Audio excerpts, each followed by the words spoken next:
My First Dungeon is sponsored by Tabletop Bookshelf. Tabletop Bookshelf is genuinely one of my very favorite places online to buy indie TTRPGs. They have a fantastic selection from some of my favorite designers and excellent customer service. And as part of their sponsorship of this season of Perils and Princesses, they are generously offering one of the biggest discounts they have ever offered, 15% off Perils and Princesses, the adventure module Sweet Revenge, or any other game in their store if you use our exclusive promo code PERIL15. That's PERIL15 to get 15% off. But not only are you going to get 15% off, you'll be letting the fine folks at Tabletop Bookshelf know that we were the ones who sent you there. And this is incredibly important. It lets Tabletop Bookshelf know that their investment in us and in actual play is a worthwhile one. It helps them grow their business and also helps us approach more sponsors in the future so we can continue making My First Dungeon better each and every season. So go to tabletopbookshelf.com, use code PERIL15, and get 15% off your next favorite game. And with that, enjoy the show. Hey everyone, this is Brian from Many-Sided Media. Recently, ICE has once again murdered an American citizen in Minnesota, but the citizens of Minneapolis are showing up for their community to resist this violence. We make shows about games and imagination and all the silliest things in life, but we also want to support the people of Minnesota. So here is how we are going to start. This month, we are going to be matching donations to the Women's Foundation of Minnesota and their Immigrant Rapid Response Fund. These donations will help organizations that support and protect immigrants by providing human services and legal services to immigrant communities under attack. We are matching all donations up to $500, so if you send us a receipt or proof of donation on social media or by email to manysidedmedia@gmail.com, we will match your donation in kind. Not only that, if you donate any amount over $20 anytime this month and let us know about it, we will also send you a code for a free month to our Patreon. This month, we're going to be putting out talkbacks for Perils and Princesses, some original music from that season, plus a special 2-part Die series with guest GM Kieran Gillen and guest player Nathan Yaffe. So not only will you be donating to a great cause, not only will your generosity be doubled by the folks here at Many-Sided Media, but you will also get a bunch of great TTRPG content as well. So once again, go to WFMN.org and donate to the Immigrant Rapid Response Fund. Let us know that you did, and we will match your donation and send you a free month of our Patreon.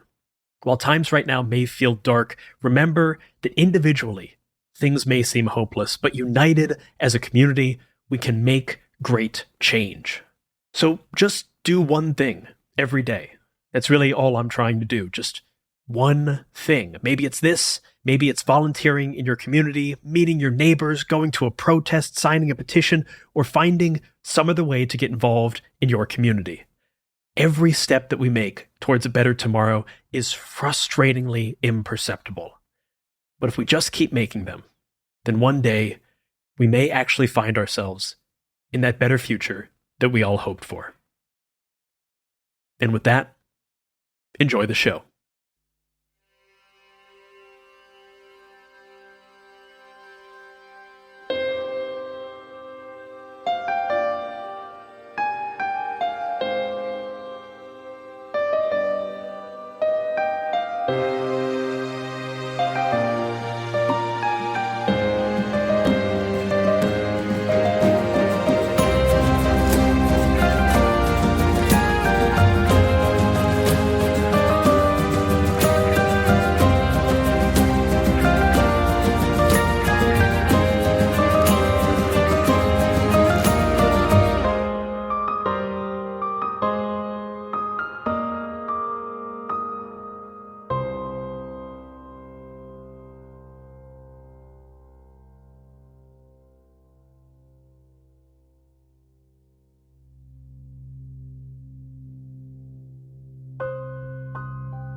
Though it may have been swallowed by the sorrow of an impending saccharine doom, Deer Hollow is still a bastion of your memories of a better time.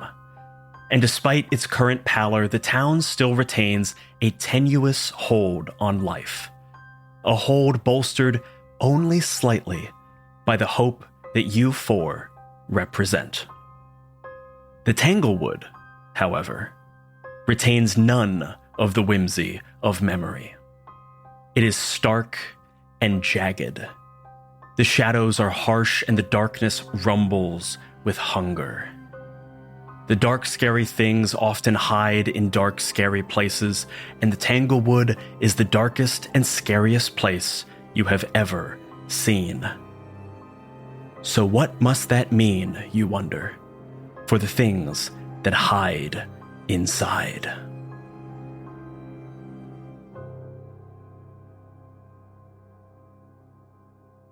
The four of you spend the night in Deer Hollow, resting up. This counts as a long rest for all of you, so any hit points that you expended are regained. Any gift dice that were expended, as Amira had, are regained. And you find yourselves early in the morning, all four of you near the edge of the Tanglewood Forest, that harsh and stark cutoff from light into darkness of the forest, with the four of you, Matt the horse, as well as an additional horse, Spot. Matt sleeps in the bed next to me. Of course. That makes sense. Yeah. I'm here for this. The proprietor of the inn, Hannah, initially didn't love seeing a horse going up the stairs, but then walked in and saw how cute you guys were together and realized this is wonderful, this is lovely, this has to happen.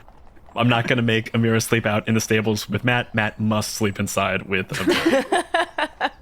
And you also have Celine's horse, Spot, a very regal, white and spotted horse that has agreed to go with you. Spot the Magnificent. Spot the Magnificent. Full name is Sir Spot the Magnificent, first of his name, champion of the West and seeker of the horizon. He's a sir? He's a sir. He was knighted? He was knighted. Spot. Wait, so how does that? How does that work with the knighting of the? We assume in this world with the knighting, it is protection, doing great deeds. Was there a ceremony? Oh, there was certainly. I think you actually, as you guys are walking to the edge of the Tanglewood Forest, you had casually asked Spot something, and Spot very quickly corrects you. It is actually Sir Spot, first of his name, champion of the West and seeker of the horizon. I was knighted by Celine when I was merely 3 years old, barely a colt myself, and I must tell you, I have earned every title I've found. I run faster, I jump higher, and quite frankly, I'm one of the most impressive horses that there is. And so humble as well. Yeah. Top shelf humility, honey. Yeah, do they knight you for humbleness? Is there a knighthood for humbles? They did, and they gave me a title for it too, but I'm so humble that I don't include that title. Yes. Yeah. As you guys make it to the edge of the Tanglewood Forest, you see a small party there to kind of greet you and see you off. You see Mayor Theo, you see Roxy with a big stack of papers, looking kind of anxiously at Amira, who had recently drank that potential inoculation that oh my god, what was the word? Scene. The snack scene. The snack scene. A potential snack scene to this candy curse. You see Roxy there with a big stack of papers. You see Rory, the small boy you had rescued, who's, kind of double hand waving at you guys. Guys, you're gonna be so great! Hi! It's remember Nobody me? look It's at Rory. him. Nobody Rory the look at him. Brave. Don't make eye contact. Don't make eye contact. Don't look directly at him. Ignore the kids. He's gonna try to sneak into the woods. Adelaide just kind of looks down and she's looking at her thumbs, but Adelaide's not super great at focus, so the more that Rory is kind of yelling and waving his arms, the harder it is for Adelaide to not just look over. You just see the small Yeah. child. Look at me! I know you're gonna look at me! Look at me! Look at me first! Look at me first! I have a quest for you! Look at me! Look at me! You know you're gonna do it! You know you're gonna do it! Adelaide looks over at him. Don't do Adelaide it, looks. don't do she it. can't help it. Adelaide! Damn it. Roy immediately runs up to you and grabs both your hands and goes, if you see my dog, can you be sure to grab him for me? What's the dog's name again? Oh my god, I just forgot my dog's name. Did I write it down? As you were saying it, I realized I'd briefly forgotten it from what I had read earlier. But it turns out my dog's name is Brownie. Brownie. That's right, yes. He's a really good boy. He's a little chocolate lab, not like chocolate, like made of chocolate, like he was, like a lab before anyone did. He's not candy yet, as far as I know. Okay. It's gonna be a normal dog? Is this dog gonna attack us? Honestly, Brownie never turned to candy. Okay, so we're just looking for any brown dog. We just bring you any brown dog. Adelaide is writing down any brown dog. Well, my specific dog has a big red collar and a little doohickey on the bottom that's made of metal that says Brownie. And then on the back, it says my address. 123, the street. I'm gonna kill you. It's okay, Amira. Just All right, it's sorry. fine. Take out rage from my head and I put it in a bottle. Put it in a bottle. Sorry, It's sorry, only if we sorry. happen to run across a dog. What do we think the odds are that'll I happen? just don't like children. I'm sorry. Amira, you see next to you a big arm like kind of flops on your shoulder, and you see Connie next to you, clearly like still a bit drunk from another night of just drinking at the tavern. Oh, Connie. She's found a way to pass the time.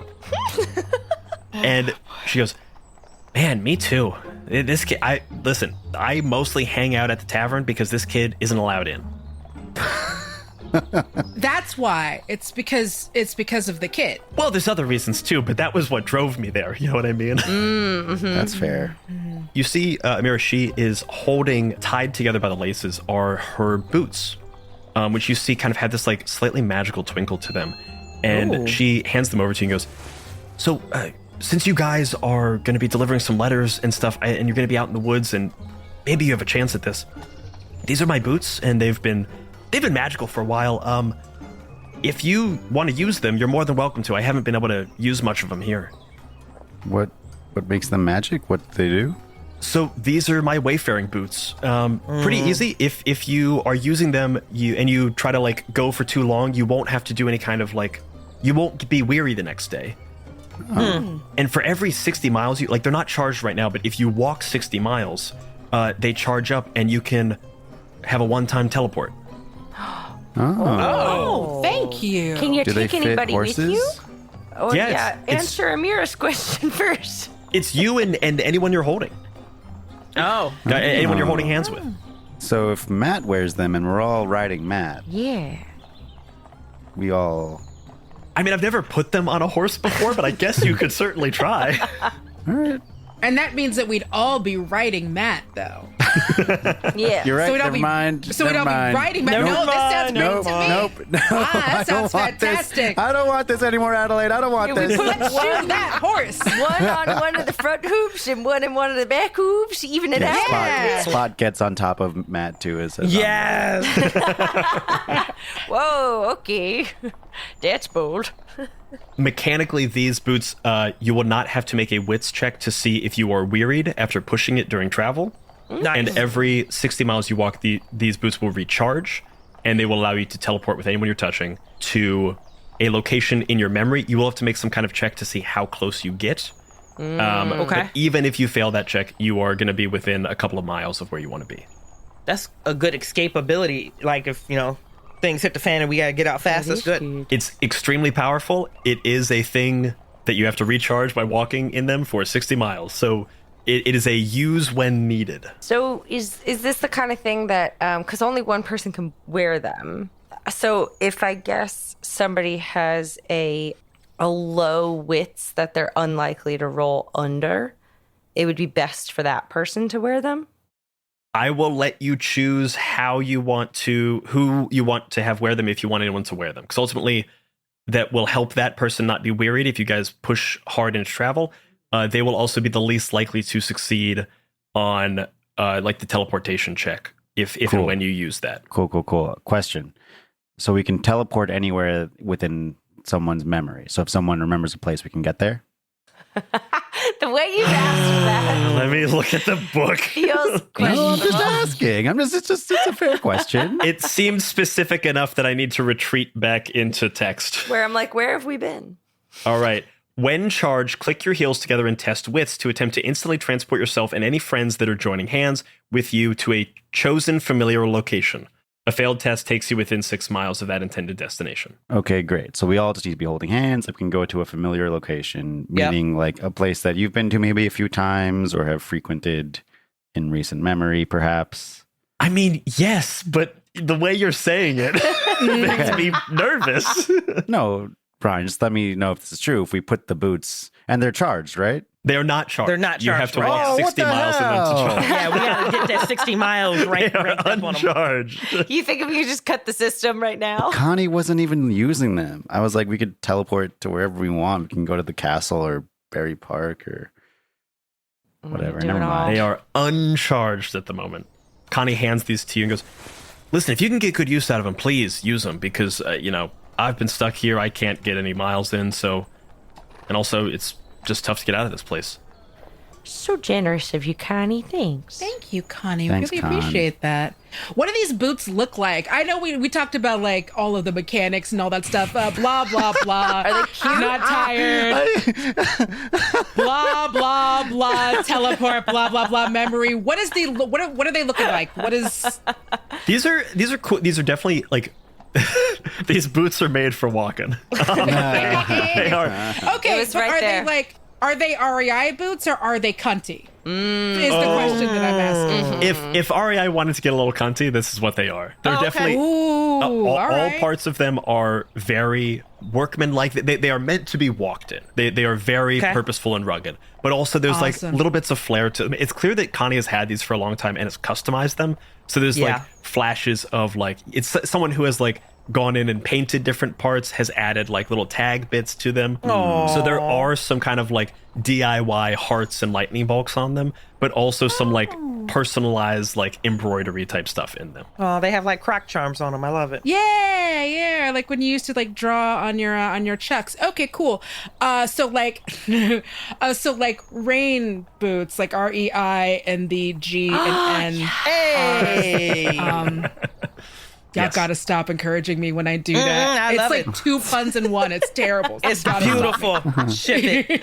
You all begin to head out. Roxy is there. She looks at the mirror and goes, so just make sure I have a separate section of forms in case you lose the first section of forms that you got to make sure to fill out. So the Right. first night, Yeah. you haven't seen any symptoms yet.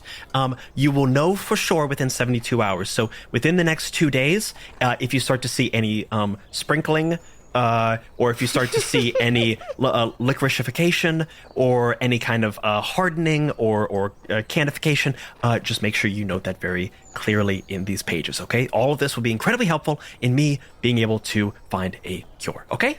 Okay, and do you need my princess security number, or is that... Can I just keep that blank?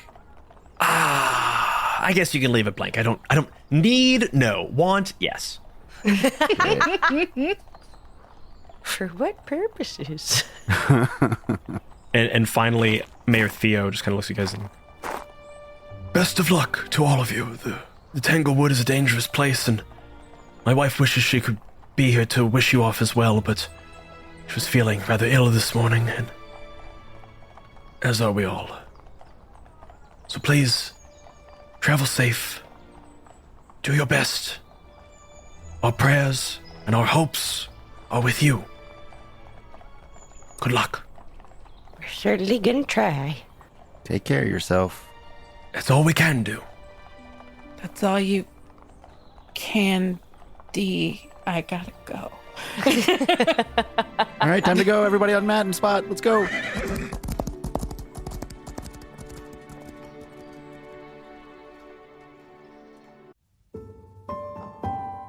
The Wanderer's Bookshop is a solo journaling bookshop simulator that is currently crowdfunding on BackerKit.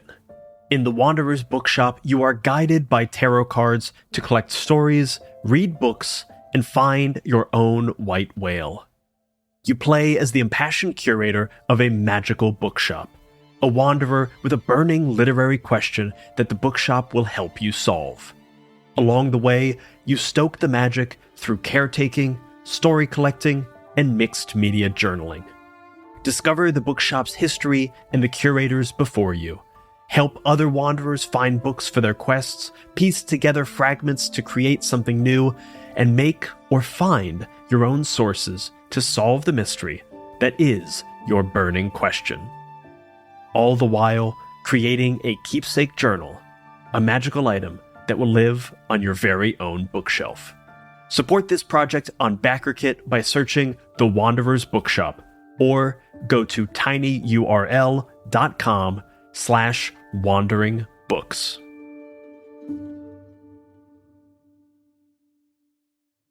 Hey everyone, it's Brian, and we've been doing something really cool on our Patreon, and I want to tell you about it.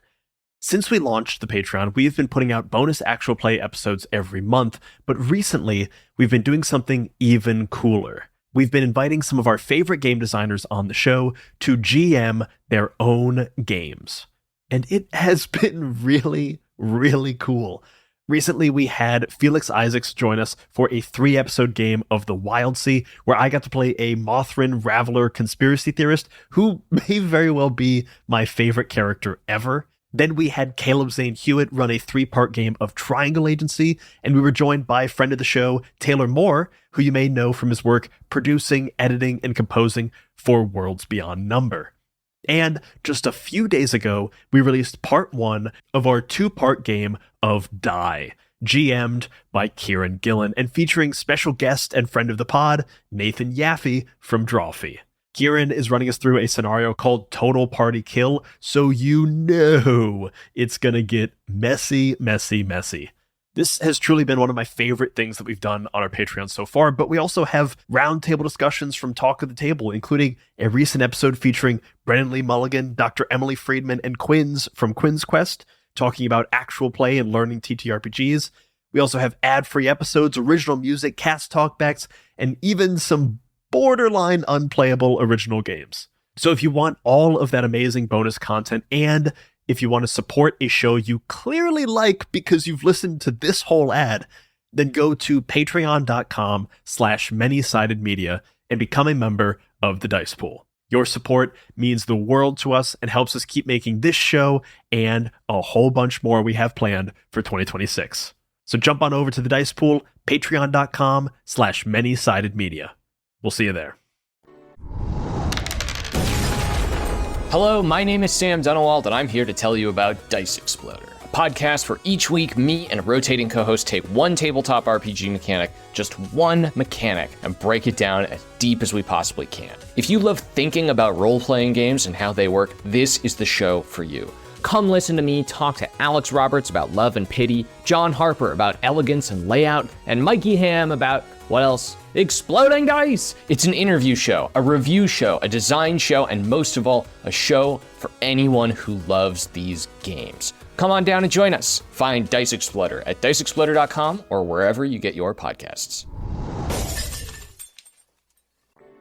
As you guys begin to make your way into the Tanglewood, it is now that I'm going to explain how the candy curse works in this game. Why? I don't think we need to know. What's happening? Why? Why are you saying it? Why? Rather than explaining what will happen to each of you should this curse progress, because we still don't quite know yet if Amira has been infected with this candy curse. Okay, that's what I like to hear. That's good news. Okay. Rather, I want to tell you how this candy curse may and likely will affect the people that you've met already. Oh, no. Uh-oh. At the end of every day, we will roll the candy curse dice. That dice starts at a D8. If you roll a 1, 2 things will happen. The first is that a villager will succumb to the curse. Ooh. And the second is that dice will shrink to the next lowest polyhedral size. Oh, no. Okay. So D8 will become a D6. If you then roll another one, that will become a D4. Once it is at a D4, it will stay at a D4. Okay. Making every time a day passes, a 25% chance that someone you have met will turn fully to candy. Is it just Rory? Because I'm okay with that. What I need right now, Amira. No. I think so. Why? I think so. No. This is good. Yeah, Make Bridget do it. No, Amir, we're already here. We're teed up and ready for you, baby. Amira, this past night you have felt very aware of your body. just looking for any different changes that could be perceived as becoming candy. Not puberty again. Oh, God. I need you to roll a d8. I want you to know that if you roll a 2 through 8, no one will have changed. Okay. If you roll a 1, the mayor will return to find his wife has turned to candy. Ooh. April. Dang, Brian, that's cold. Oh. Okay, I'll roll a d8, you said? A d8. Okay. 7. Okay. Okay, all right. April makes it another night. Town makes it another night as you all turn into the forest and begin to find your way through the paths and trails that slowly, or rather quite quickly, begin to fade from view and from existence, and you find yourselves moving through a harsh and a wild terrain. We are going to do some of the traveling rules for this game now. You guys are making your way towards Berrybrook. You have a pretty clear idea of where you are going. You know it is to the northwest of Deer Hollow. You have some good directions, not great directions. There is always a chance you can get lost. You know that it is a total of 18 miles away. Who's wearing the boots? I smell them and I'm like, this smells disgusting. Hey, Winnie, you want some boots? My eyebrows pull, and I'm going to take the boots in 2 fingers, turning them around, and I'm literally just going to immediately pull out of my current boots and slip into them, and then tie my other boots to my backpack. Nice. I knew you'd like I'm them. going to stretch out in them, stretch my heels. I'm going to go quadruped, gallop around a couple of times, kick my feet, do a couple break 'em jumps. Gotta break them in. Right. Gotta break them in. And you start moving around. They feel incredibly comfortable and squishy. It feels like even after just a few steps, you feel your feet are not going to get tired in these things. They seem almost rejuvenating as you walk. And on the sides, you see a little 6-part clock that slowly begins to tick up with each mile that you walk. Oh, interesting. I love that those are on the boots. Okay. Funny. I like it. That is cunty.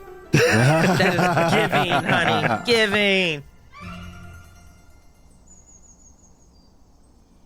You guys know that Berrybrook, where you are headed to, this area of the Pixies, where you expect to find the tale of the king of the Pixies land, though you're not quite sure exactly what that means because there is no king of the Pixies land, is 18 miles away.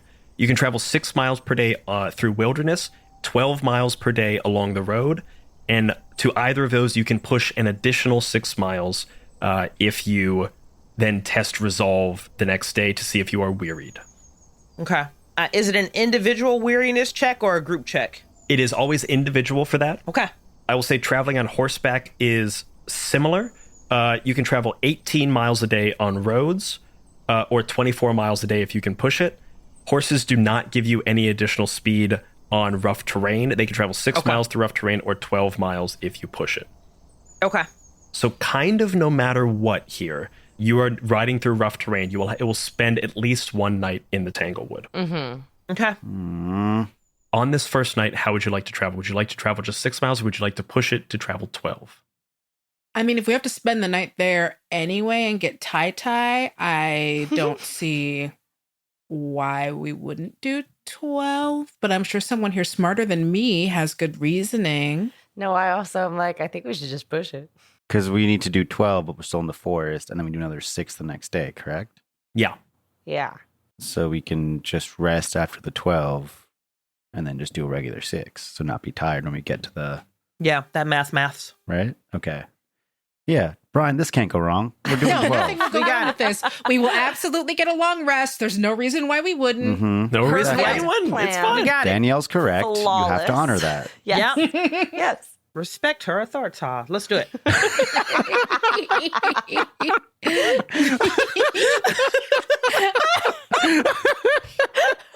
I don't know why that was so funny. It's funny because I'm picturing Winnie doing it. It's like South Park is canon in this. And Winnie is apparently a huge fan. Winnie contains multitudes, okay?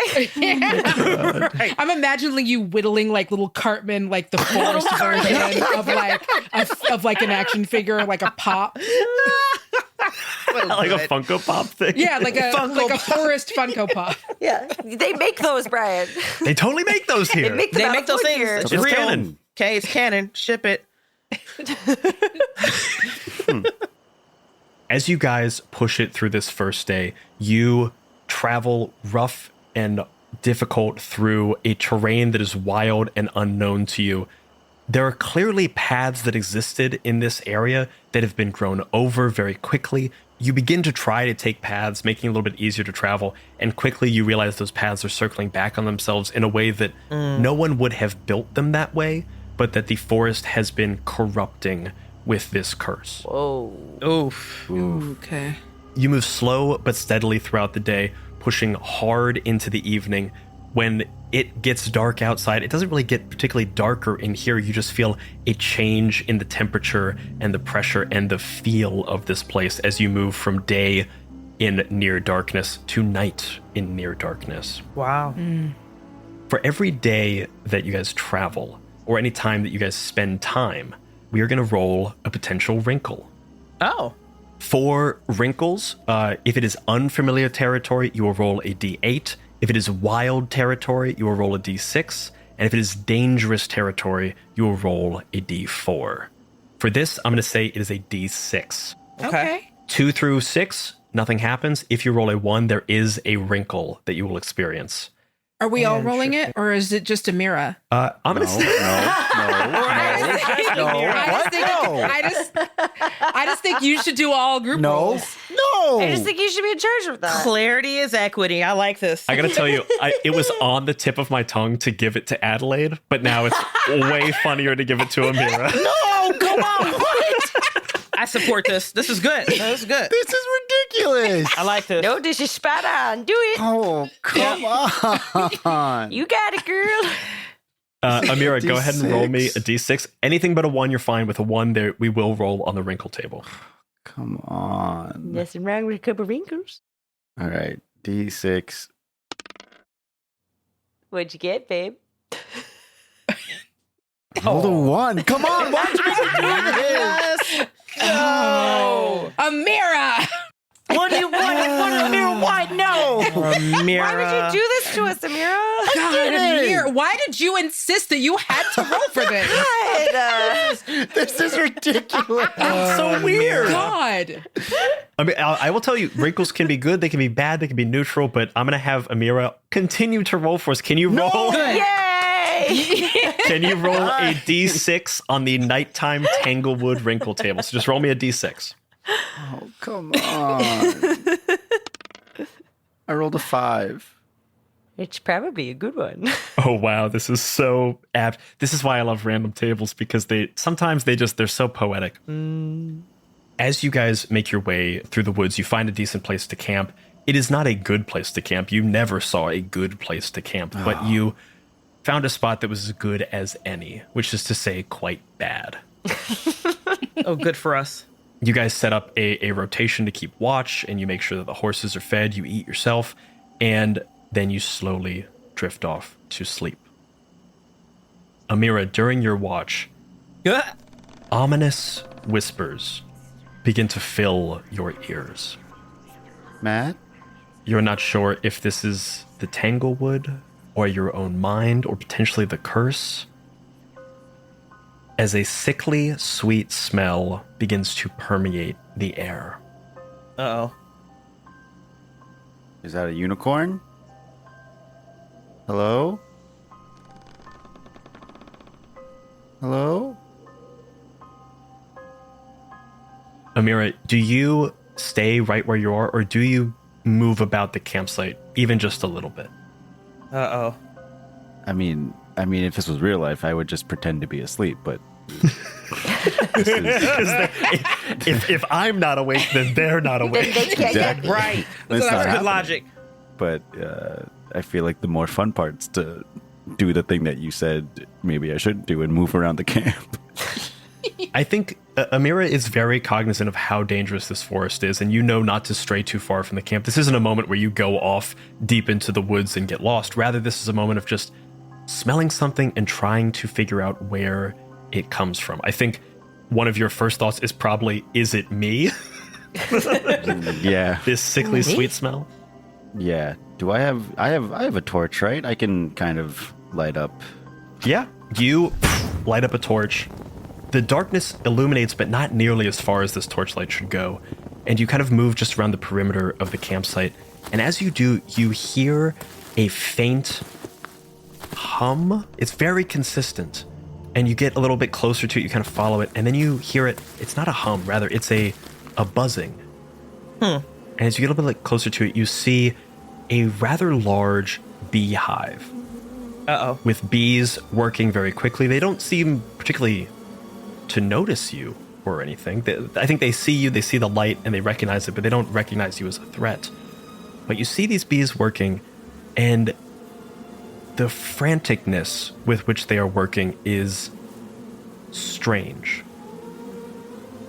It's tough to put your finger on, but it just looks a little wrong. And the honey's color just looks a little bit wrong. And with torchlight, it's tough to tell, but there is something just a little bit off with these bees.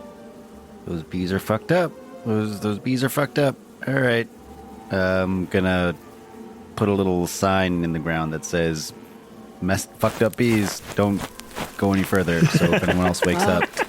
You write a note in the dark ground at night. Yeah. Just in What case is your bees see- handwriting? Yeah, what does your handwriting look like? Is it like very swirly or? It's like all like real, like illegible cursive is what it is. There we go. Yeah. Blah, blah, blah, blah, blah, blah. Like a doctor writing a prescription. Like that. Yeah. A few days later, Mama Bear and Boris will stumble upon this and see a completely indecipherable bit of scribble scratch on the ground and wonder And go what it for could the have honey. possibly meant.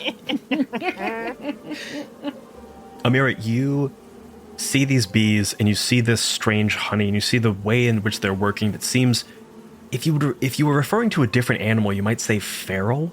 Oh man. But to say that about bees is strange. So I slowly just back away from the beehive, and whoever's guys has the next watch, I'll just tell them, hey, there's a weird beehive thing over there. So if you hear any noises, it's weird. I don't like it. You make everyone aware of this beehive. Everyone kind of like maybe jumps over and looks at it, and you all see the same thing. This isn't just something that Amira's seeing. It is the strange movements of these bees and the honey slightly off-colored. Amira, as you fall asleep during your watch, you feel a little odd, but maybe that's the travel. You feel a little bit of something, and as you are falling asleep, you see, as you're kind of like laying down on your arm, on your No. wrist, Incorrect. you see a small little purple something. No. In the flickering light of the torch, it looks like it may be a sprinkle. No. No, I just cover it up and I'm like, that's not real. That's It's not it. real. It's not that. Nope. Amira would cover the zombie, would not tell anybody about a zombie bite is what I'm learning right now. Yeah. You're that person.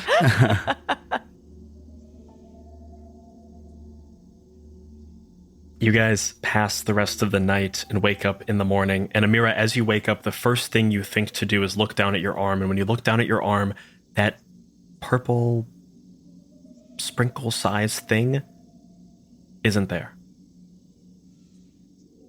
But Amira, another day has passed, and the candy curse will progress nonetheless for the town of Deer Hollow. I need you to roll another D8. Oh no! Come There we go. This is good. This is good. This is a bad bit. Amira, good. everyone's fate is in your hands. Don't roll a one.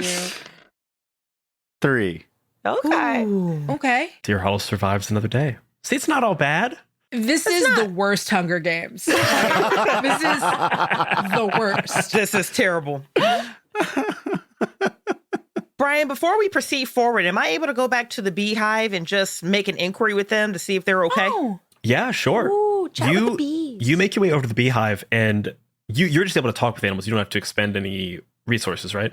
I don't know. Let's explore this together just to make sure I'm not abusing this. This innate abilities, use anytime, whisper, you can speak with animals and intuit their feelings. Yep. Excellent. What do you say to this beehive as you approach it? Yeah, I think I'm going to just make my way there right before we leave, and I'm going to drop to all fours to look at some nonsense that's in the ground, and I don't know what that is. I'm kind of confused. My head tilts at it, and you know that GIF, that meme where it's like it's speaking to me. I know it from like what? Oh, guys, what is that aquatic Disney film? Somebody help me. Nemo, Finding Nemo. It's one of those. Sure. It's like the text is speaking to me, but I have no idea what's happening. And that's kind of like my relationship with a mirror on a regular day basis, too. So I'm just going to squat beside it, and I'm going to look at the bees, and I'm just going to ask, I'm going to bzzz, bzzz, and it's just a gentle inquiry. Are you guys okay? You send this gentle inquiry to the bees and immediately get a furious buzzing back that is a just constant refrain that you've talked to bees before, and bees are worker, they are worker bees. They are constantly thinking about work and moving and creating honey, but this is to a degree you have never seen before. All they are saying is, honey, honey, honey for the queen, for the queen, for the queen, honey, honey, honey, more honey for the queen, for the queen, for the queen, for the queen. Going round and round, flying off and flitting to flowers, and in the daylight now, with little just bits of light pulling through the Tanglewood forest, you see that the flowers that they are heading to are all slowly turning to candy. Oh, it can affect plants. Oh. Is this like the Candy Crush version of It's Gone Airborne? It's seeping into the ecosystem. I think until now you didn't realize quite how much of the ecosystem was affected. Yeah. Before, it seemed like Dulcinia's curse went out and boom, people got affected. And like maybe some more people got infected through like wounds or bites or things. You're realizing this is permeating a little bit deeper than you thought and is beginning to affect systems rather than just individual animals. Yeah, so I think I circle the hive listening to that frantic energy, and then I'm going to follow a few of the bees out, and I realize that the flowers are being corrupted. Yeah. Which means that this ecosystem has been corrupted. And you're like, when it was attacking people, that was, bad. I'm not saying I don't feel grief for humans being infected. Like, that was bad, mostly. But that was an isolated, but that was an isolated group of people. That was just a village problem. But at this point, now I'm recognizing that it's an ecosystem problem. And I think that's just a moment of panic for me, as I'm going to backpedal and probably, bump into a bush and startle myself and look at a tree. And then I wonder, is this bark infected? Is the ground infected? Does this mean the rain is going to become infected? Everything is in a balance. Everything works in a harmony. And I realize that now, whatever this is has infiltrated deeper than just, we thought it was just, the people, or if you got infected through a wound. And I think just the party somewhere here is this very angry, feral series of, I'm not going to call them howls, but probably coughs or barks, as I just alleviate that stress from my nervous system the best that I can. And then I'm just going to bound back. We need to move faster. Winnie, is everything okay? No, this curse isn't just affecting the people. It's actually affecting the environment. The entire ecosystem is suffering from this curse. We need to move faster. Oh, dear. Please. Well, I think we're only about a day's trek away. Well, yeah, that's tough. That's tough. I'm probably immune, but that's tough. Yeah, we should get out of here. You said it was Winnie's let us know that it's the flowers and things. So, I mean, if the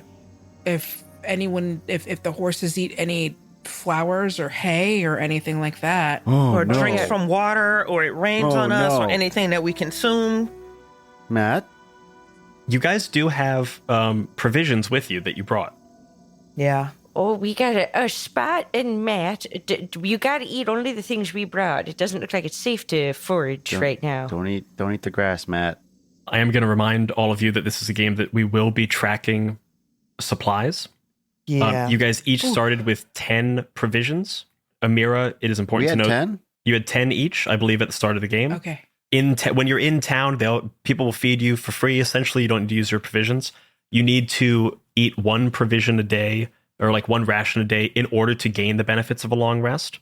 Okay. Each of your horses need to eat 3.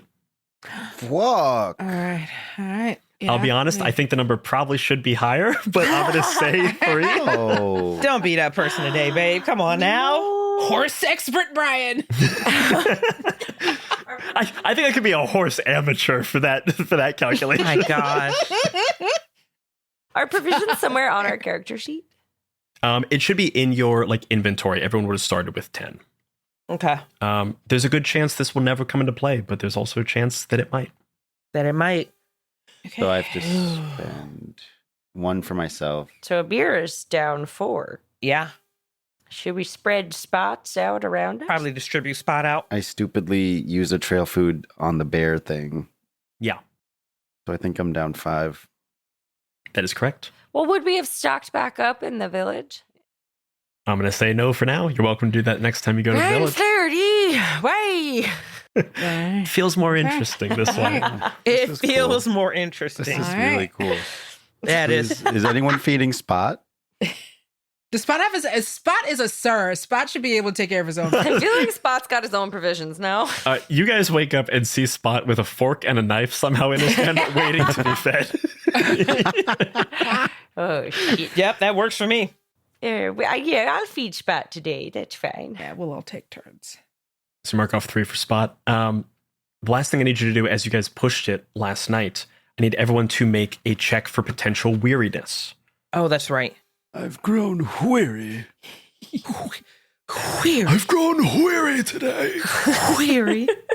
Because you traveled an additional 6 miles, you were pushing it. You will need to test your resolve.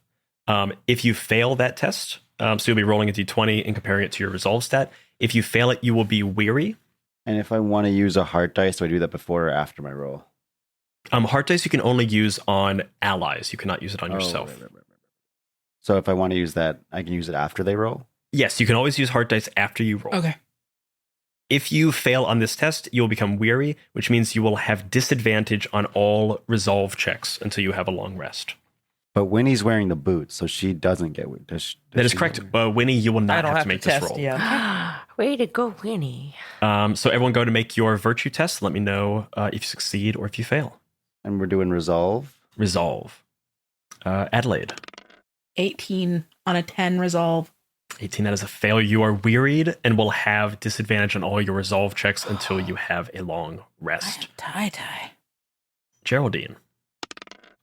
It's a 3 on a 13.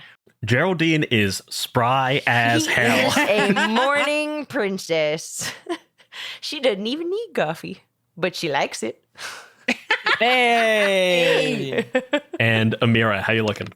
17 on a 9. Amira and Adelaide, both of you. Adelaide, I think you just didn't sleep well, but Amira was truly haunted the entire night by that potential sprinkle that she saw on her arm. Yeah. Yeah, Geraldine says good morning, and I'm like, I'm not Candy. I'm not Candy. I'm okay. I know and said you were, babe. Yep. Right. How you feeling? Bad. Good. You and Good. Matt fill out the forms? Yeah. Yes. Yes, I'll fill out the forms. Leave me alone. No, I'm Sorry. just checking. I'm just No, I'm checking sorry. on you. I know you're not a morning princess, so I'll let Yeah. you get yourself settled. Okay. You're not a morning princess. You're not a morning princess. Geraldine is fully doing calisthenics off in a whatever small clearing she could find. She's doing her morning routine. I'm really imagining that your morning routine starts off like old lady calisthenics Oh, and then quickly 100%. becomes muscle ups. Yes. Brian, just to reconcile really fast, it was Sure. Amira and Adelaide that failed, right? That is Yeah. correct. Yeah. Yeah. How close were you guys in your within your failure range? Not close at all. Not close. You're not close. I Not- got an okay. 18 on a 10 resolve. So if we Damn. did a heart die, I don't think it would get you guys. It wouldn't Nah, let's save not either waste of it. them. Yeah, good looking out. Adelaide wakes up, but thank you. Adelaide wakes up realizing that she forgot her sleeping mask that usually blocks everything out. And so throughout the night she'd been trying to use her own hair and had just been tickling and getting hair in her eyes and nose and just waking up sneezing. So she gets up bleary-eyed, goes to look to see if she's got the energy to put on a morning beat or wash her face or anything, but she is exhausted. You try to do that morning routine. It's just, you're in the Tanglewood. It's so dark in here. Is it even worth it? Yeah. Like, I'm like, well, no one will see the bags because, like, no one will see anything. It's probably fine. Can't find my color corrector. Like, it's just a bad day. Oh. I'm going to bound over to Spot while he's eating, and I'm just going to whisper something into his ear and then use my nose to point at Adelaide and then bounce away. And basically what I'm going to whisper to Spot is like, I need you to let my sister ride on you today. Spot immediately like inclines his head and goes, "It would be an honor to have any friends of Celine ride upon the back of Sir Spot, first of his name, champion of the West and seeker of the horizon." Then I freeze. Then I'm going to turn around. No, but you can't tell her don't say that. Just make the offer. I can't be affiliated with the offer. Just make the offer. You want, this is kind of a secret tete-a-tete, and then I should do it as if I'm the person doing it? Because it was a great idea that you came up with, Spot. It makes sense that you're so magnificent. Yes, it was. Spot, we can all hear you. And Spot like tramps off. Yeah, Adelaide is like, just like, God, oh my God. Like, Adelaide's like trying to see if she has any like serum or like anything that can like wake her up. And she sees Spot with Spot's like head down and is like, anybody gonna jump on this? It's all you. All right, so she just like goes over, tries to get up, and is like so tie, and so just like drapes herself across and is like laying kind of like face down, almost like starfish on top of Spot. How are you riding a horse? I thought like you were going to that? say she was like wilted like an old Hollywood drama queen, but this is way better. This is so much better. This is good. Spot Starfish on the back of Spot. Spot immediately looks at Winnie and goes, Is this how she is gonna do this? This is the vibe, huh? No, I'm with.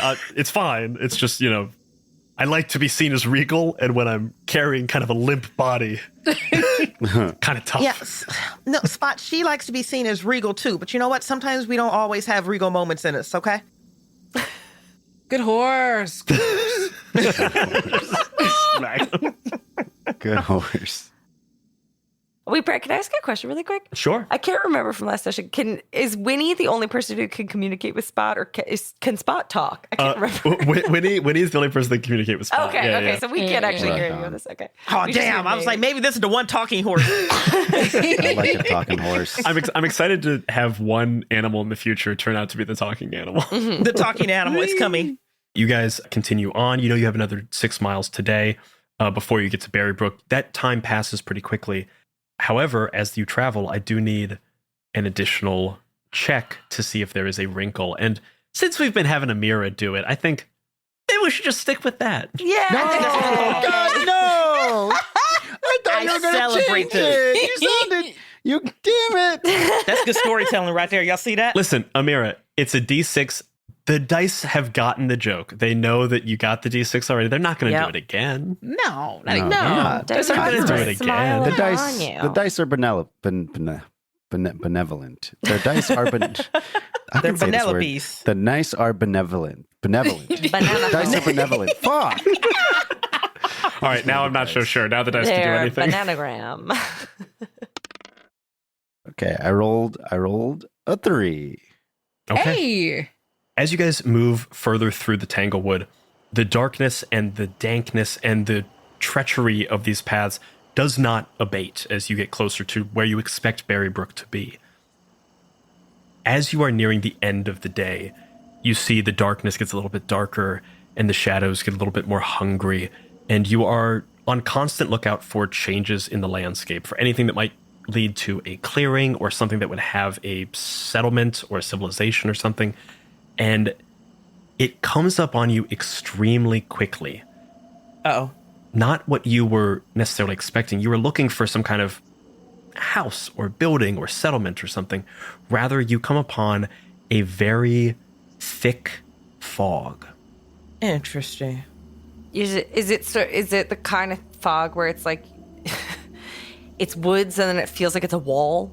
Very much so. You see this spot, and I think you guys look at this fog and even kind of see the edges of it. It's not a fog that stretches into the distance. It's not a fog that, encapsulates an entire area. It is a fog surrounding a small section of forest. Adelaide feels it more than anything because Adelaide did rip off like a tiny piece of the hem of her outfit and was using it to like shield her eyes during her leisurely walk with Spot. But Adelaide does feel kind of the moistness and the heaviness. If you've ever flown a plane from like Los Angeles to Seattle or anywhere else that's moist, and as soon as you enter the airport, it's just like being hit with thousands of people's hot breath because of how warm and humid it is. I imagine it's like something like that, where all of a sudden you just like feel that warmth. So Adelaide kind of removes her makeshift eye mask and attempts to look around. How far, like if I stretch my hand out in front of my face, how far until I like lose my hand? Good question. Almost immediately into this. Damn. It is a very thick fog. I think in the realm of a foot before you cannot even see a shadow of your hand. Wow. Should we just camp here for the night? No. Still working on those survival skills, I see. I don't know what to do in the fog. Let me see how far it goes if I can't tell. And we're just going to scamper up the closest tree that I can get onto as high as I can get and see if I can get some overhead visibility on how far it goes back or how wide or how dense it is. Yeah, you scamper up without too much problem. And you look and you see that it is maybe like 100 feet in diameter. It's not particularly big, and it only goes up maybe 20, 25 feet, something like that. So it's big, but not like forest size, not like super massive. It is a surprisingly specific section of the forest. That's so interesting. And I think, Winnie, from your vantage point, you see around this area something that you haven't seen in a while, which is you see a significant amount of mushrooms and vegetation that are notably not infected with this candy curse. Specifically, you're seeing a lot of mushrooms kind of on the just outskirts of this fog. I'll scamper down and I'll relay that to everyone very quickly. It looks like maybe, and I just start like very quickly running off numbers on my hand until I think I get to 10, that far across. And I see mushrooms that don't look like they've been candified. Oh, are they the edible kind? Actually, Geraldine would know. She's a forager. Oh, yeah, I give you the exact description. Geraldine, you are very familiar with these kind of mushrooms. They are... Am I really? I was wild in my youth, and I still am. Hey. Geraldine, I think the thing that you know about these mushrooms, they are edible. They can be like eaten with food. You could certainly cross-pollinate them pretty easily to make them edible in a different way. Hey. Nice. Most importantly, these mushrooms are cultivated almost exclusively by pixies.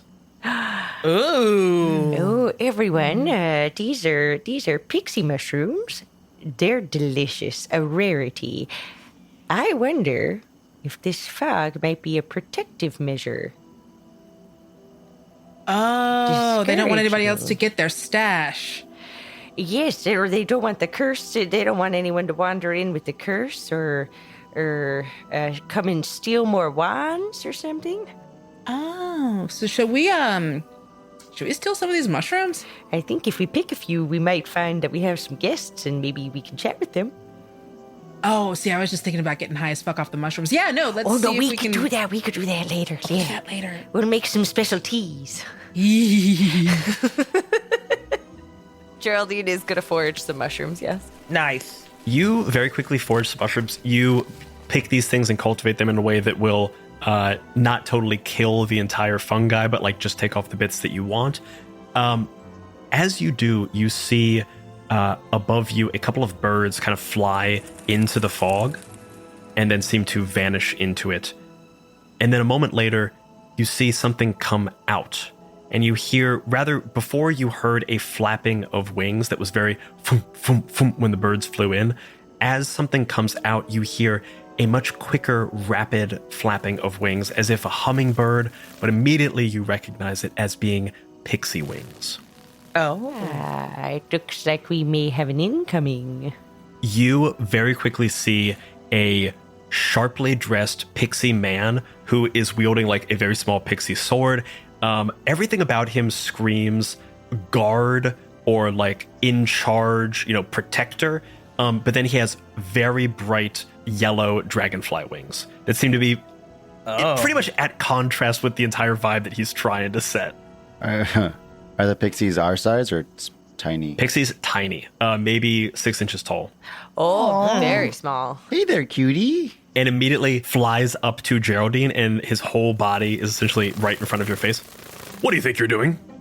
Oh, hello. We were just foraging for some food, and I know that these You're are... going to be foraging our mushrooms? I think not. We've been cultivating these for generations. Well, it's funny you say that, because I know these are a delicacy. I wasn't going to take too many. We are having a difficulty with our food supply right now, so everything that we can get is very important. So I will thank you kindly to hand those to me. I'm so sorry to hear that. That's incredibly stressful. My apologies deep. If I could apologize, perhaps to the Queen herself, I would be more than happy to do so. The Queen? Ha! You think this is worth the Queen? No, she does not trust humans, and frankly, neither do I. So I will be taking these, and he runs down and grabs onto the mushrooms in your hands, and taking them back to Berrybrook, and immediately flies backwards into the fog. Wait, what? Quickly, though, do a test to because one of my innate abilities is cat-like. You have advantage on virtue tests that involve stealth. Can I do a magic trick when someone is sending something between both of their hands, and then they pull it out from behind your ear, and it's where did it go? Who knows? Who knows where it could be? And You're try doing to close-up keep magic. away. I do Yes. close-up magic to keep away with the mushrooms. Absolutely. And I think because you've described it explicitly as close-up magic, and you know how much that tickles me specifically, go ahead and take advantage on it. So I'm rolling 2d6? So you're rolling a 2d20, 2d20. and you're taking the lower of the two and testing your grace.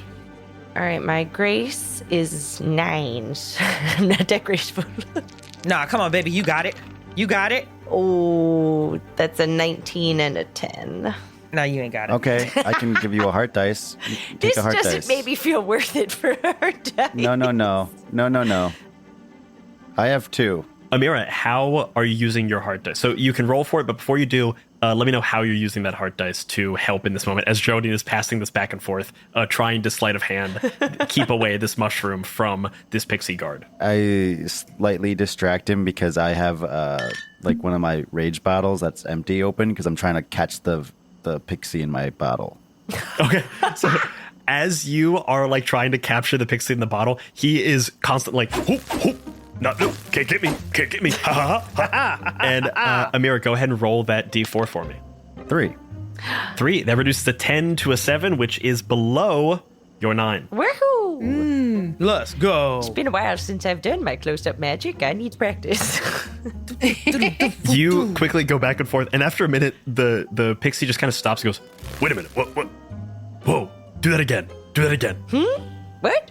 Do it again. Where could they be? Ha ha! Oh! Hot damn. Now that's some, I know magic, and that's some good magic, you know what I mean? Thank you, sir. May I ask, what's your name? I am Patrol Leader Chestnut. I'm responsible for the security of Berrybrook and all of its denizens. Patrol Leader Chestnut. Well, we actually were headed here to Berrybrook. We had a query for the Queen's. Have you heard of this candy curse? Yes, we're all too aware of it. It says infected some of our bees and our honey, and is at the cause of many of our problems and our current food shortages. Well, we're trying to break it. And there's something I feel perhaps the Queen could help us in our quest to track down the things to break the curse and hopefully remedy some of that food scarcity for you. see his eyes kind of like narrow at you. The thing you realize about this person in this moment, as he's kind of like looking the four of you over, you sense an inherent distrust, but also a recognition of someone at similar purposes. And so you see him softening, but not quite yet in agreement with you. So Adelaide just like looks over and is like, so is there like a Mrs. Patrol Leader Chestnut? Or You see this very straight-laced pixie, the wings that were yellow go bright red. It's very clear that he is keeping his face not from blushing, and he cannot control the wings. Well, my job keeps me pretty occupied. I have a pet glowworm, though, and that is my companion. Or it was my companion. that seems like a very important job, huh? Yes. Well, he's kind of like looking away from you. He's like, well, even if I wanted to bring you in, you are much too large to enter Berrybrook, and also the fog would repel you at your size. So unless you can become, kind of like squirrel-sized, not much I can do for you. Though enchanting as it may be to bring you to the town, I don't think it's necessarily a good idea. Oh, did you just call me enchanting? No, you're I see what you did there. I said some things and you twisted them. I said something. As she kind of trills that enchanting, she kind of lets go part of her ability, which is the alluring, where I would gain advantage. So just kind of like putting it out there in case we need to de-escalate or anything like that. But also looks over, because I think all of the princesses at the same time remembered that we got a little tiny people potion. We do. You do have a shrinking potion that you got from Roxy. So I'm just, if the issue is that we are quite grand with our enchantingness, what if we were a little bit more petite? Well, seeing as that's not a possibility with humans of your size to even make it past the barrier of this fog, I think if by some happenstance you re-arrived at some point in the distant future as, pixie-sized people, we would happily let you speak to the queen about your queries. But since that's not immediately happening, we needn't worry about it, and I should be on my way, I think. Oh, why don't we just, let's just put a pin in that. And Adelaide's gonna, hey, give me the thing. Who's got the thing? Here. Adelaide just, hold right there, sailor. And takes just like a little nip, like whatever the amount is that makes you pixie-sized. Adelaide, can you do me a favor and roll a d4 for me? Oh, come on. It's a good D4. She's drinking the potion that's supposed to do the thing. It's all It's a good good This is a stuff. good d4. Okay. Good, because it's a 1. So It's a 1. Okay. Okay, so this is slightly important thing to consider. There are enough shots in this potion for the 4 party members plus 1d4. Okay. Because we've been planning okay. for So Spot party to plus be D4, here, so we okay. didn't get enough for Spot. So you have Okay. enough for 4 of you and 1 of the horses. Could be Spot, Oh, that could makes sense. be Spot Matt. was the Who's to last say? minute add-on. No. Somebody's going to have to do patrol anyway, so. Adelaide, you take a little hit of this potion, and immediately you feel a bubbling in your stomach, and then you feel everything starting at your feet begins to shrink. So all of you see, rather than everything shrink in proportion, you see it starts at Adelaide's feet, and Adelaide's feet get tiny, and then everything else, like top down like a scanner, starts to get tiny in that size. It's kind of the most disturbing way to turn tiny. It's weird. It's a weird one. I'm like stumbling because like I no longer have the weight distribution on these tiny little feet. And, Yeah. Yes. And I'm tired. So I'm like stumbling around a little bit as everything, I guess the tiny version of Werewolf of London, just like body horror my way down to pixie size. I think, Adelaide, you become very aware there is no cute way to do this. Oh, just what's up? Oh, just if you can, I'll just a little bit over there. That would just be so. We're all watching the entire time. We're dialed in, fascinated. We were all in a little group watching you do your thing of like flirting with him. Like we love to see it happen. We get so excited. Now we're all just standing there being like, oh no. Oh wow. No. Oh, there goes the arm. Oh, no. I imagine you do hear a couple of like bones like snapping and like being put back together. Yeah, it's not totally pleasant. It's not painful. It's just really weird. Yeah. You find yourself pixie size and you see Chestnut looks at you and goes, bother. Yep. Well, How do you like them chestnuts? Let's get him, girls. I assume everyone's going in. I let like Winnie and Geraldine go first, then I take my sip, then I look at Matt and Spot, and I just give it to Matt really quick and say, sorry, Spot. So Spot goes, I would have volunteered anyway. It's the most noble thing to do. You kind of took that from me. I don't know what you're saying, you're a whore. Sorry. Adelaide, as you kind of like get your faculties together again and kind of like, brush off your clothes and stuff, you look over and see Winnie, Geraldine, Amira, and Matt all shrink in a totally different way. They shrink totally at regular size, and it is actually pretty cute. Oh, the disrespect continues. My voice is tiny, but you can hear me. What the hell, man? What the hell? What the fuck? There's a great moment where all of you are hearing Adelaide's voice at high pitch, and as you shrink down, it is going back to a normal register. Normalizing. Yeah. It's total absolute fucking bullshit. Adelaide, it's fine. It's fine. You Did I looked look cute cute? too. You were so cute. I liked the way you did it. It was fun. Why do you guys continue to lie to her like that? Like, we have discussed honesty as a family so many times. Yeah, but sometimes Adelaide's tired. You don't want to be honest with her when she's had tired. a rough night. She's gonna yell at us. We owe her our honesty. Adelaide does stomp the tiniest little pixie foot and like huffs. So you'll take us to the queen, right? That's the agreement that you made with Adelaide. Chestnut looks at you and says, well, it seems you've tricked me in a very predictable way that I probably should have seen coming, but, well, quite frankly, this one was enchanting. She was enchanting, and I was seduced by it in a moment. In a moment of weakness, I gave in to a... Was enchanting? That's Take it really again. rude. Take it again. Chestnut. You want to take that one from Retry Jeff? that. The wings Do go it. neon red.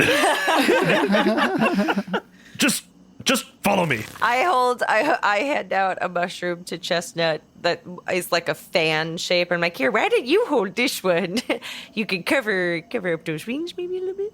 How you feeling? You see he looks behind and recognizes now that his wings are ready. He goes, oh, damn it.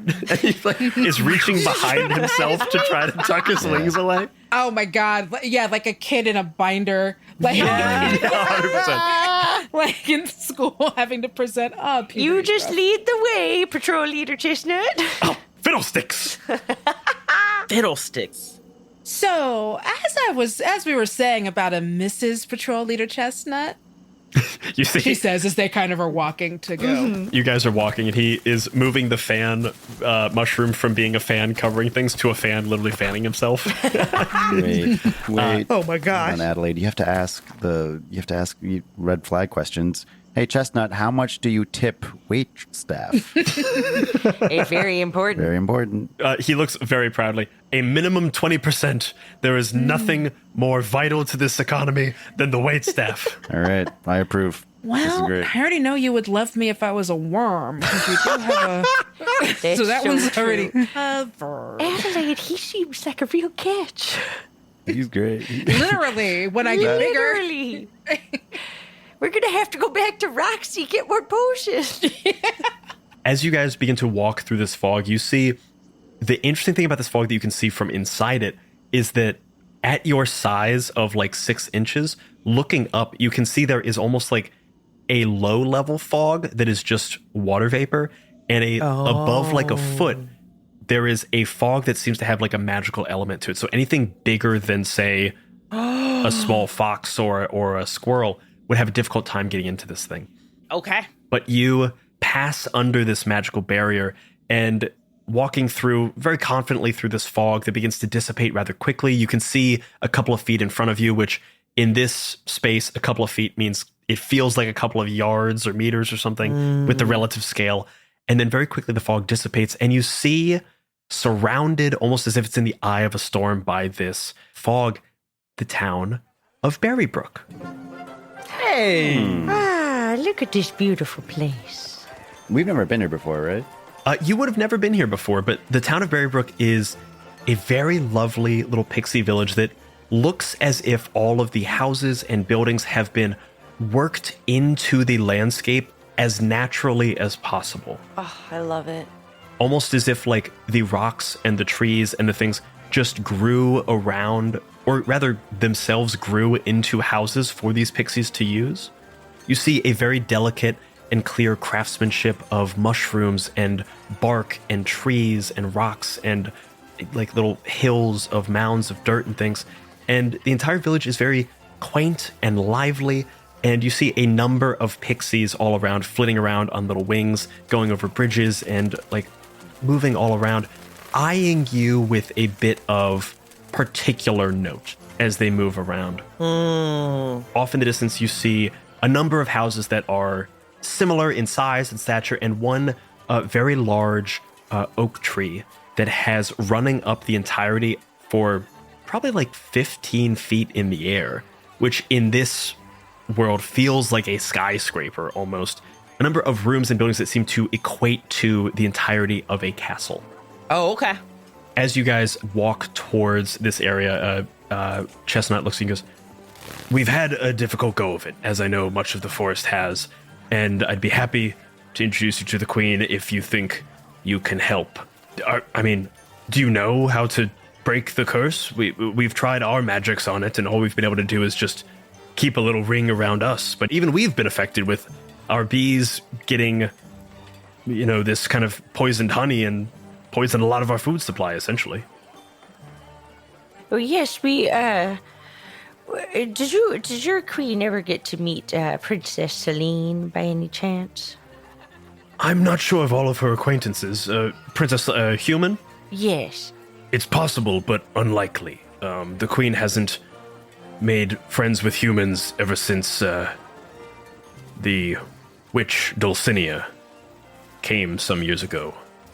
Yes. Well, our friend Princess Celine found perhaps the answer to breaking the curse, and it involves collecting some stuff and then throwing it down a well.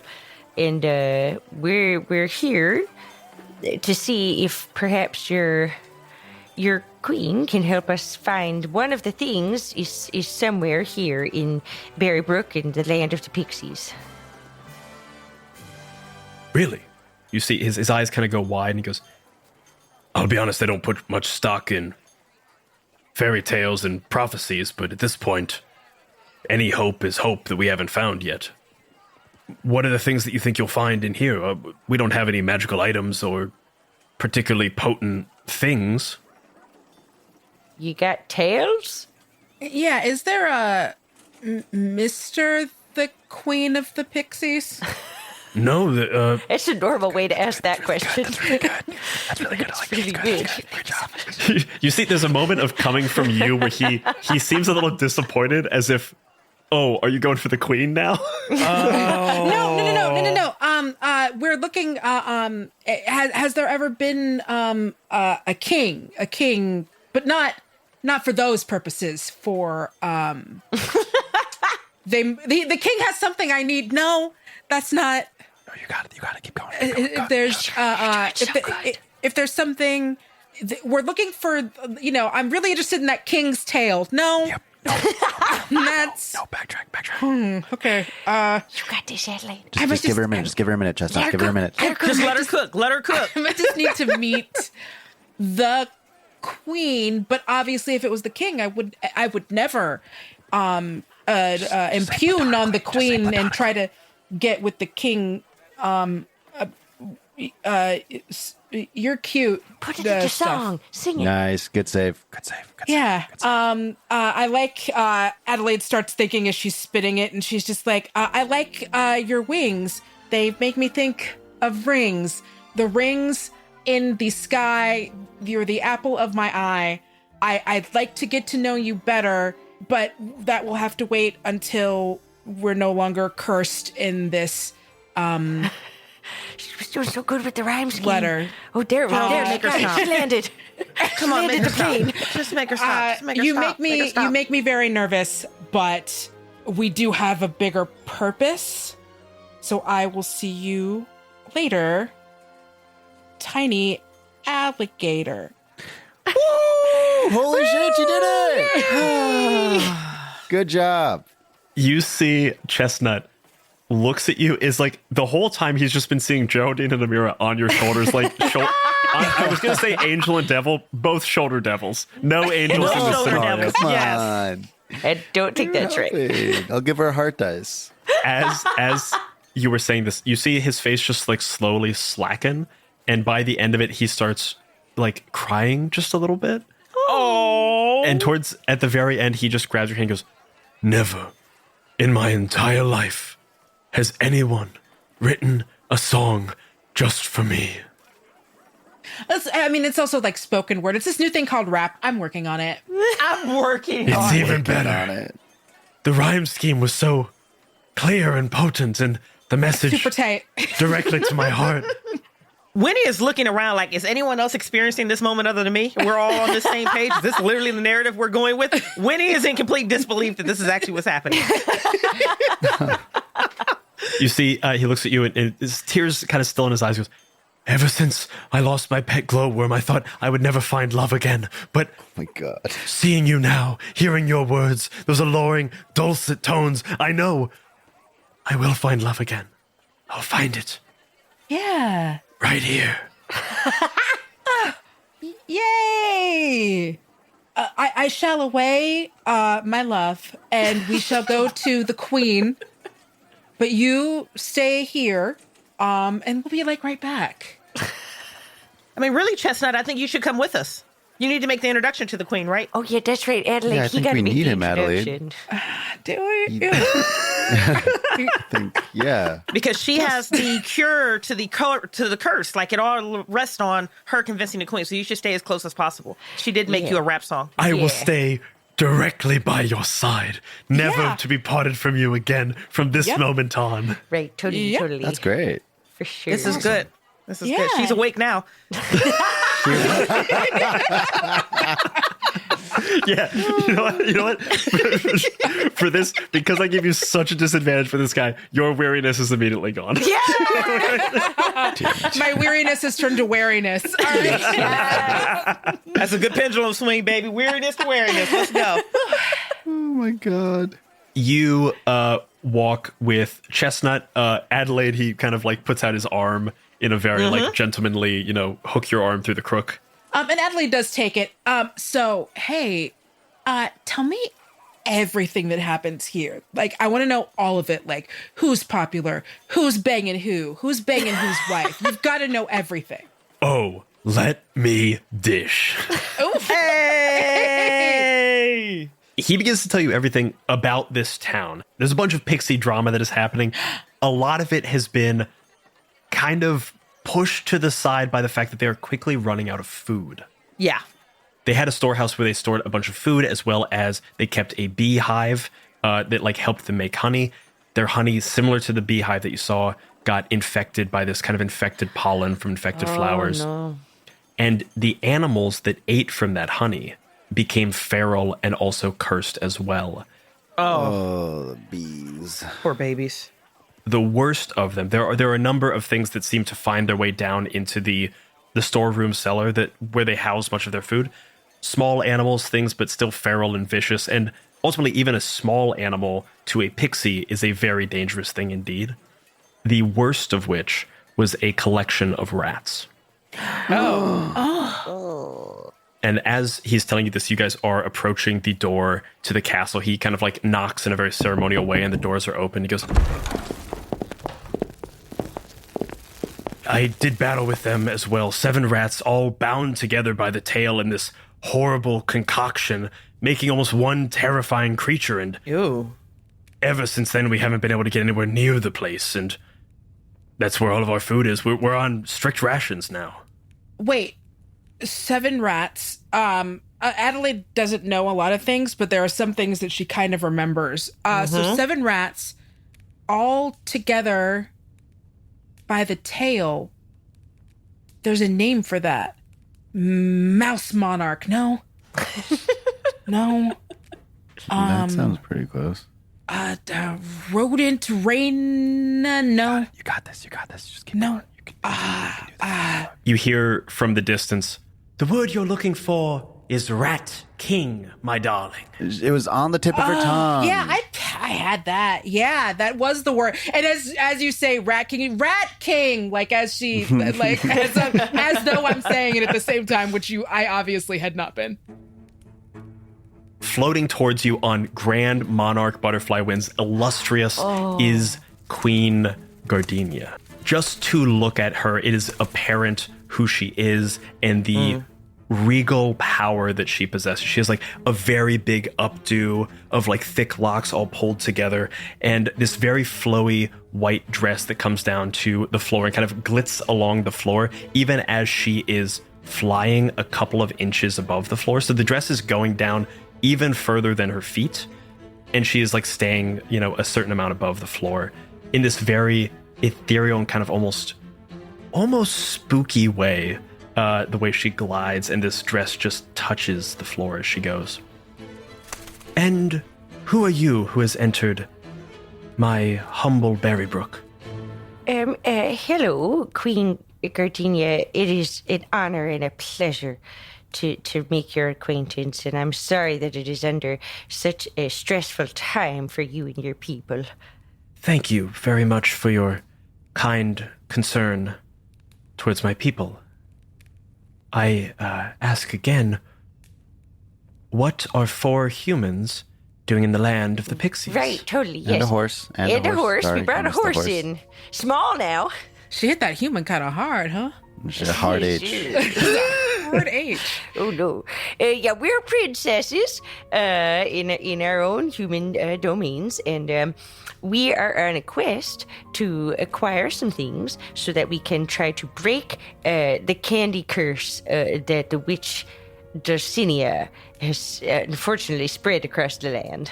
As you say Dulcinea, her gaze narrows immediately. Dulcinea, you say?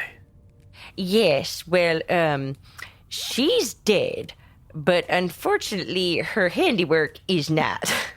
You see, at the thought of her being dead, you see a true, big, wide-eyed smile crosses this woman's lips. Good for her. Satisfied. For bringing me this wonderful news, I will happily allow you into my chambers. Please follow me. Oh, thank you so much. And she pulls you into a very grand receiving room where there's a large throne sitting. The throne seems to be like elevated a number of feet in the air so that she can sit on it and literally be like looking out over top of people. It's a weird thing because a lot of pixies are flying around and you guys are walking on the ground. So this, yeah. I think to a normal pixie, this is not like a super intimidating thing, but to you, it is now a person really looming over you We're in a slightly literally looking uncomfortable way. straight up. Yeah, I do get on my tiptoes. I do. Just kinda, Should we all just get on Matt? Get a little elevation? Just do a little standing acrobatics on Matt. Yeah, Amira's standing on top of Matt. You're still only at like, I don't know, knee height with this woman. Someone want to get on my shoulders? Ooh, yeah, we could be like a circus. Geraldine does not think about this twice. She leaps up. She does a whole bunch of flips and twists and gets on your shoulders. And now we do look like we're in a circus. You boom, boom, boom up to the shoulders. Immediately, there's a bunch of like courtesans around, and all of them go, Hey. or the courtesans, that's the right word? Like court people, hangers on? Courtesan, I believe, is No, adjacent what's the to- word I'm looking yeah. for? Courtesan is. I think we can keep It's it a sex I worker. mean, Yeah. Oh, that's what I'm looking for. Denizens Members of the court. Denizens of the Members court, of the members of the court. court would work, yeah. The pixie's getting freaky. Yes, courtesan is the wrong word.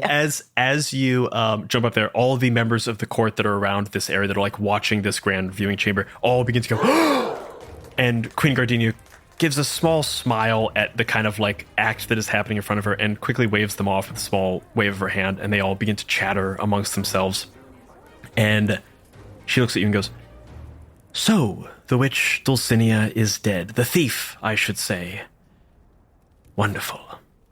Oh, yes, we heard that she took your wand. There's again kind of a mumble, a murmur around from all the people of the court. Yes, she did take my wand some time ago. I thought she was a dear friend for some time. She was researching the aspects of honey for a number of years with us. She was very interested in its ability to never spoil. And then the person I called a dear friend stole my honey dipper wand, an artifact given to me by my mother, from her mother, from her mother, and took it away, and I've not seen it since. Well, that's, so we have a lot we're trying to a lot of information we want to get from you. And part of what we're willing to exchange for it, I mean, we're attempting to break the curse, so there's that. But we are headed, I believe, to Dulcinea's castle and hope very much to recover this wand for you and return it. We can't promise it, but it is something that we very much hope to accomplish in our quest to break this curse. She looks at you kind of narrow-eyed and goes, if you should return such a treasured item to me, I would be forever in your debt, and I would accept you in my court forever as friend. At that, Geraldine sort of winks at Adelaide, like, Yeah, you could visit patrol leader anytime you want. The patrol chestnut looks at you and goes, Two thumbs up. I was gonna say, she says all this, yes, just with a look of like, nice. You guys can be together. Adelaide just does like a little thumbs up. So, like Queen Gardenia, your floatiness, tell us more about this rat king that we both knew the words of at exactly the same time. Yes, it is a collection of rats gone feral after having eaten some of our poisoned and cursed honey. Is it still here? It has taken up residence in the deepest parts of our food storeroom. Oh. We've attempted a number of times to eradicate this terrifying beast, and each time we've been buffeted back, so much so that we've had to finally, unfortunately, cut our losses, ration the food that we do have above ground, and seal away this dungeon that it has become. Do you mind if I just take like a quick hot second? And Adelaide gently removes her arm from the crook of his arm and just like gives him a little kiss on the cheek. Oh my goodness. Do you mind if we confer for like a quick hot second? We'll just be right back. I would not be a hospitable host if I did not allow you a brief recess. Gorgeous. And she claps her hands, and immediately a bunch of people come up with like teas and cakes, both for her and for you guys. Like seats are set around you, and a small table is given to you. Oh. So you now are like find yourself seated at a small, essentially like conference table, and then everyone quickly gives you like your own space. It's clear that this is a relatively standard request, and they like know how to deal with it. Of like, these people need some time to confer on their own. Boom, let's make them as comfortable as possible. Oh, Geraldine backflips off of Amira's shoulders. And directly into a chair. yeah. Adelaide sits down, grabs a napkin, and starts filling. And like as she's talking, she's grabbing little bits of food and wrapping it up and putting it like in her bag. Okay, so it sounds like we're gonna have to. She grabs another piece of food, wraps it. Sounds like we're gonna have to go and, I guess, get the tails off of this seven, this rat king thing is part of what we're grabbing. The tail of the king. Yes. Winnie, do you know much about rats? Was there like a specific question? Do you think if we just ask real nice, they can give them? They'll give it to us? Not if they're feral and defending food like this. They're probably hostile and may have to be put down. Oh, dear. And then we could extract the tails that way. We could try to talk to them, but I don't I don't know their situation enough. 7 of them combined by the tails? That sounds bad. Feels chaotic. It does. Adelaide like grabs like a huge knife and is like checking her hair and like checking the bags under her eyes. Well, then I guess we just have to, she puts it also in her bag, like this knife. We just have to cut these tails off. And then she grabs a fork and also puts that in her bag. It's a nice fork. You never know when you might need a fork. You see nearby there's like a small like member of the court who's clearly some kind of like almost like butler type thing, and is just making check marks of all the things that you're taking. Just like Adelaide, this woman has already been stolen from. Oh, I'll give these back. That's her entire distrust of humans. Yeah, I'll give them back. I just don't have anything to cut a rat tail off with. Oh, well, we've got my cooking knife. And Geraldine, like, flips it out of her. She's, like, twisting it in her hands. I have an axe. Yeah, I've got a slingshot. I think that this is a... I've got a slingshot. You've got them hands. They've got sharp objects. I think this is a all hands on deck for these all tails on deck kind of situation. the butler runs over and goes, don't mean to interrupt. I am the court butler and also the court eavesdropper.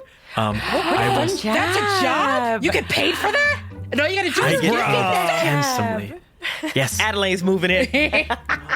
Just wanted to let you know, all of the accoutrement at this table, we assume it will be stolen. It's kind of almost like a gift. Anything that you leave is actually It's like a souvenir. In this particular court.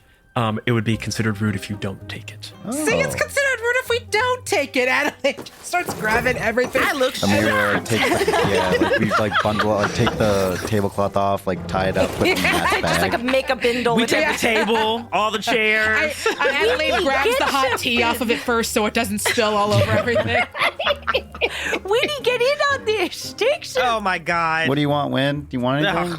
No, I don't want anything. Okay. You see the little table that Queen Gardenia has also been given? She is also putting forks into her pocket.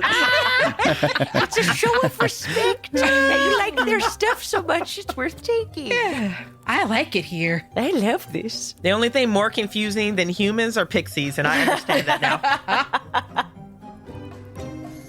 As you guys are discussing what to do with this potential Rat King, you flick back to your brief conversation with the bees in the forest, and the radical difference you saw between a conversation with normal bees and a conversation with these feral, cursed bees.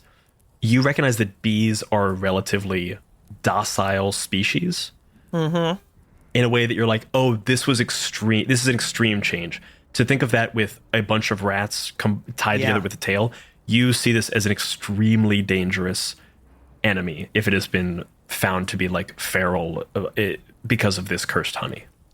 Okay. So I guess we go in and just ask them, like, we can do this the easy way or we could do this the hard way. I would love the easy way of just Winnie being like, give us your tails. I think it's going to be the hard way. Do you think that's even worth a try, or do you think it's better to surprise attack? Winnie, what would you morally feel better about? Making the attempt at a negotiation and then making the death as quick and painless as possible. Yeah, so you go in and you're like, give us your tails. And we're like, or else. I think that's great. That's how negotiation works. Let's go. What if we just like sneak attacked? We were just like, we sent in Winnie, and then the rest of us wait for a signal in case it doesn't go the way we want it to go. Amira, you look down at your fingertips and you see icing all over your fingers. Stop this. Nobody look at me. Amira, why did you scream? But Amira, you see there were a number of cupcakes that were on the table. Brian ain't shit. Sorry, no, I know said that. icing on my fingies from the cupcakes. Let me just Brian ain't good people. pick those off. Act like you've been somewhere before. Jeez. This is why you got kicked out of Tony Spagoocious. This is exactly That's not why. okay. No, that's not why I talk. No, Jesus Christ, Amira. Tony Spagoosh is just mad that I'm so good at the Spagoosh challenge. It's true. It does make Tony really mad. And you are really good at the Spagoosh challenge. Yeah, she really is. All right. Okay. We don't have a lot of time. We should probably go address the situation soon, yeah? Yeah, I feel like if the Rat King is stuck in there with a food source, I mean, it's really only a matter of time before they escape anyway. I think we better go get this done quick. And then I think Geraldine is gonna like step away from the table and attempt to do an awkward thing of both like bowing to Queen Gardenia, except that she's like 3 feet high, like her. Bowing to her is weird because I also have to look up at her, so she's doing this very weird, like her body's contorted into a way where you're like, bones shouldn't go like that. Ooh, I love it. And she's like, my queen, we would like an attempt to rid you of this problem. And if you would be so kind as to allow us access to this food store area, we're going to see what we can do about this pest. You see an advisor comes over and like chatters in her ear for a moment, and then she gives a small nod and she looks at you and goes, I would be happy to grant you access to our storeroom that has been sealed off ever since we were attacked by the Rat King. However, I cannot risk the safety of my citizens.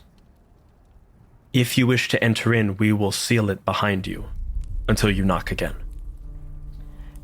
That seems like a fair and wise move. Does it? I mean, it does. Yeah, totally. Adelaide, she started. Yeah, it's fine. It's fine. She's not wrong, but no, that's fair. When we come back, can you tell us if we've seen the unicorn or something recently? You don't do that now, but we can just circle back to that. You don't have to do it now. We ain't gotta do it now. Just We can think circle on back it. to it. You know? Maybe ask the court folks if they. She looks to her advisor and snaps, and the advisor immediately makes a note of it, and then tears off something and hands you an appointment card for later the next day. Dope. Thank you. Of course. Your Grace, just a quick question. What did the wand do? What does the wand do? The one that Dulcinea stole. The wand is a family heirloom first and foremost, something that my mother got from her mother and from hers before her, but largely it is a source of immense power. It's a very powerful magical item that allowed me to better protect my people. Could cast a number of spells that allowed me to expand my powers, and it was helpful. Now we have to rely on this cursed fog to protect us when a queen should be stronger. Okay. Thank you. Of course. I would be happy, elated to have it returned. We're gonna try our best. We promise you that. Mm-hmm. And I will be cheering for your safe return. Oh, we're gonna make sure Mira makes that appointment. Yes. Yeah, we're coming back, so don't forget about the unicorns. That's important and part of it. We all care about that equally. The court eavesdropper comes over and goes, yes, it is actually very important that you are on time for this meeting.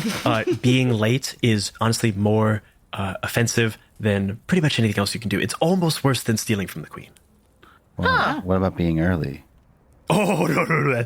Significantly worse. You should be just on time for your court appointment. Okay, good to know.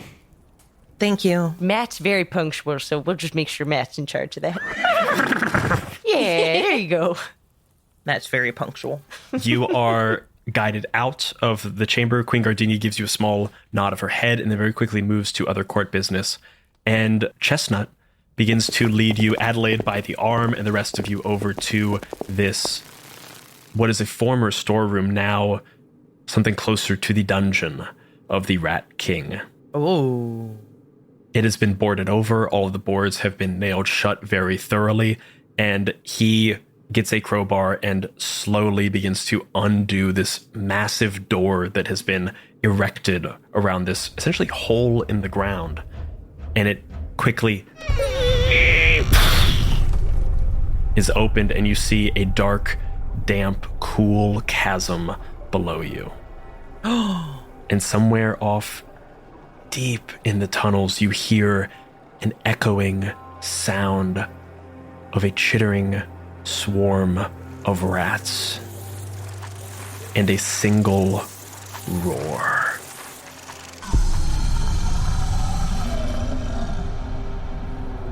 We're not inside of it yet, are we? We're just the door's still open. We can turn around if you want. A mirror. And that is where we'll end this episode That's of good. My First Dungeon, No. Perils and Princesses. That's good. Fine. That's good. I'm terrified. That's good. Oh, body horror and horror. Okay. That's all good, right. I see yeah. you, Brian. 3 times the horror. So many Dungeon crawl here horrors. too. Yeah. So many horrors. All the horrors. Tune in next time as these 4 princesses delve deep into the lair of the Rat King. Dun, dun, And no, dun. Bridget, those are the courtezans, not horror. Oh, my bad. We're going with this level of colloquialism. I understand now, baby. Same page. And as always, if you're having fun, you're already doing it right. Bye-bye, everybody. Bye. Mwah. Bye, guys.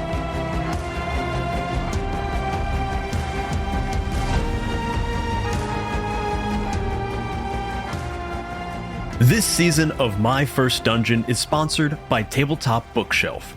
Tabletop Bookshelf is one of our favorite online game stores and offers a curated selection of indie tabletop RPGs and solo games delivered to you with care. Use code PERIL15 to get 15% off of Perils and Princesses, Sweet Revenge, or any other game at tabletopbookshelf.com. This episode features the voice talents of Brian Flaherty, Abby Hepworth, Bridget Jeffries, Danielle Radford, and Chinook Tessera. Editing by Brian Flaherty. Sound design by Jay Stroutman. This episode features a theme song and some original music by Behold. Additional music and sound effects provided by Artlist.io. My First Dungeon is a many-sided media production. If you want even more My First Dungeon, join our Patreon to get access to the cast talkback for this episode, which sounds a little something like this. That was stressful. That was good though. It was stressful. Oh, was it stressful for you, for the 3 of you, because you weren't rolling the dice? I Actually. do want to say, thank you so much for volunteering to roll the dice all episode. Fuck you, Danielle. Really Get the appreciate hell out it. of here with that shit. You're so brave. Soar You're brave. so brave. So brave. So brave. So brave. So brave. So brave. So brave. I gotta go. My mom's here. I gotta go. And remember, if you're having fun, you're already doing it right.